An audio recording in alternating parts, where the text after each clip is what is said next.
मेरी पहचान सिर्फ इतनी है कि I am born in India. Bharat मेरी पहचान है, भारत मेरा सम्मान है, भारत मेरा अभिमान है। आप मुझसे सब कुछ छीन सकते हो, मेरा तन, मेरा लहू, हर कुछ, मुझसे मेरी पहचान भारतीय होने की नहीं छीन सकते, और वही मेरी आइडेंटिटी है। मैं भारतीय हूं, इस पर बहुत गर्व है, और इससे ऊपर कोई गर्व मुझे चाहिए भी नहीं। मैं भारत मां का बेटा हूं पहले, उसके बाद एक मां ने मुझे जन्म दिया है इस भारत स्थल, भारत भूमि पर। उसी के लिए कुछ लिखा था ये कि काश मेरी जिंदगी में सरहद की कोई शाम आए, जब कुछ हो तो बॉर्डर पर हो।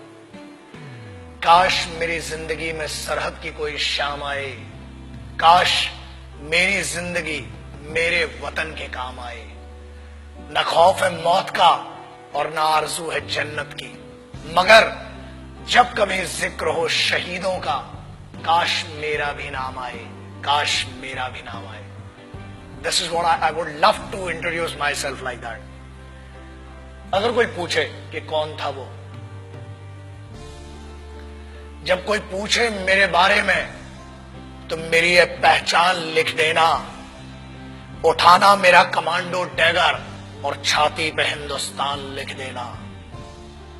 कोई पूछे पागल था वो कौन, तो भगत सिंह और क्रांतिकारियों का चेला और इंकलाब का गुलाम लिख देना। और बचा हो जो जिस्म में लहू मेरे, निकालना उसे, फेंकना जमीन पे, और मां तुझे सलाम लिख देना। यही परिचय था, है और रहेगा।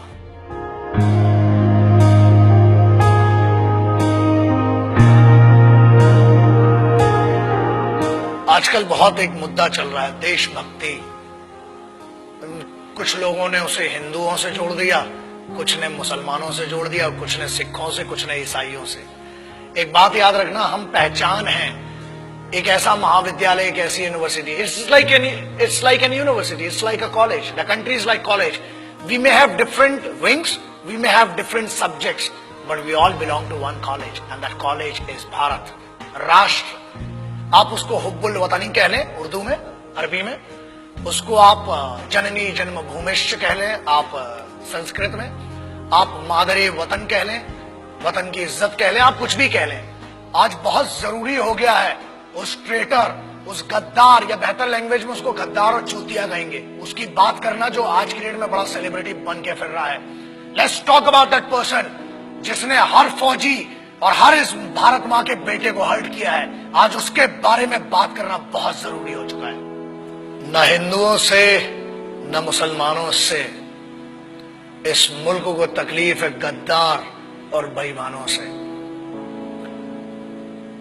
जिन्हें हम हार समझ बैठे थे गला अपना सजाने को, वही अब नाग बन बैठे हम ही को काट खाने को। पिछले 2-3 महीने it has been disturbing me a lot. I being an Indian, I being a soldier, I being a simple son of this motherland, feel hurt, disheartened, and at the same time I feel pity for them. बुरा लगता है। कारण ये, लोग कहते हैं कि हम कुछ कर नहीं सकते। ऐसा है, करने पर आ जाए तो बहुत कुछ कर सकते हैं, लेकिन हम सम्मान करते हैं भारत के सर्वोच्च न्यायालय का, सुप्रीम कोर्ट का, और उसके आदेश की अवहेलना नहीं करना चाहते हैं। उसके आदेश का पालन करते हुए कुछ गद्दारों को आज भी छोड़ रखा है, वरना ऐसा है काम ही हड्डियां तोड़ने और जान लेने का हिंदुस्तानी फौज करती है। किसी ने कहा, मैं उन गद्दारों का शायद नाम भी लेना पसंद नहीं करूंगा, बिकॉज वो इतना भी डिजर्व नहीं करते कि उनका नाम इस जुबां पर आए।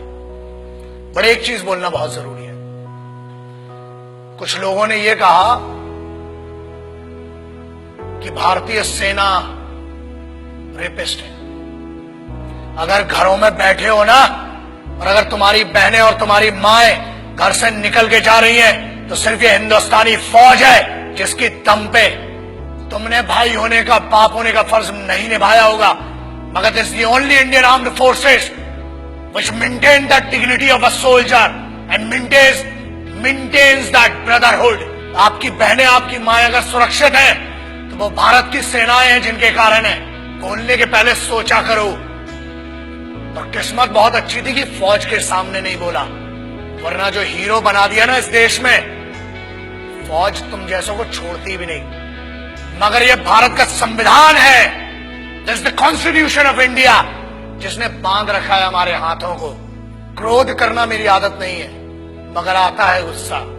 इसलिए आता है क्योंकि चाणक्य ने कहा था कि अक्सर मैंने झूठे लोगों को मुस्कुराते हुए देखा है। जो सच बोलता है और दिल से बोलता है उसको गुस्सा बहुत आता है। और ये गुस्सा इस बात का है कि इस देश में कुत्तों को मारने की परमिशन नहीं है, इसलिए अभी तक बचे हुए हो। फौज को रेपिस्ट बोलते हो। Ask your sisters and your mothers, ask your family members, if there are 10 young boys and if there is a single soldier, ask a girl, ask a young girl, where would she go for the help and whom would she ask for the help? And I ensure this, that girl would go to a soldier and ask, and she'll say one thing, certainly she'll say, and she'll use this word, भैया मेरी मदद कीजिए। क्या है ये? जवानी संभल नहीं रही है तो बताओ।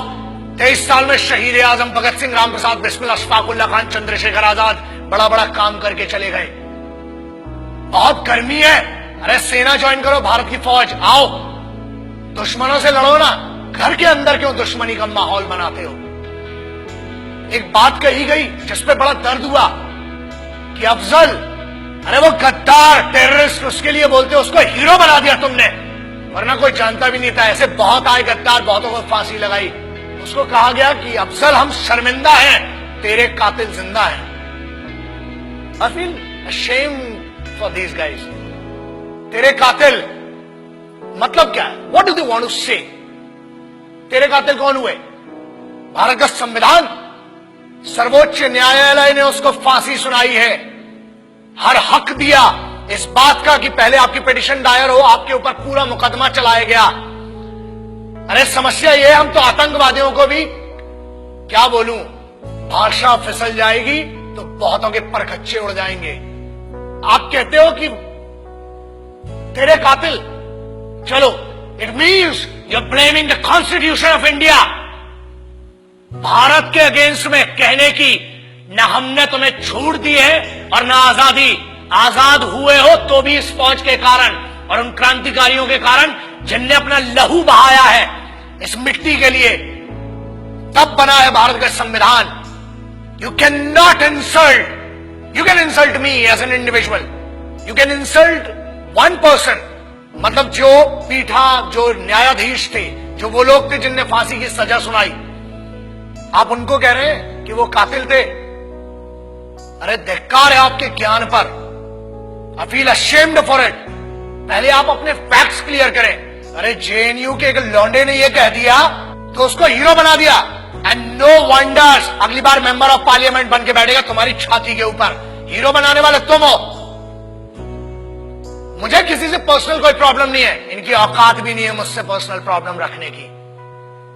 लेकिन एक बात याद रखना, किसी एक बेवकूफ ने यह कह दिया कि भगत सिंह जैसा है। अबे शर्म करो and clear your facts before you compare that guy with revolutionaries. कौन थे वो? किसकी बात कर रहे हो? उस इंसान की who can not deliver to write sentences in one particular language. आप उसकी कंपैरिजन कर रहे हो जो भारत के संविधान को गद्दार कह रहा है। आप उनकी बात शहीद आजम, भगत सिंह, सुखदेव, राजगुरु, ऐसे लोगों से कर रहे हो। कौन थे वो? पता है तुम्हें?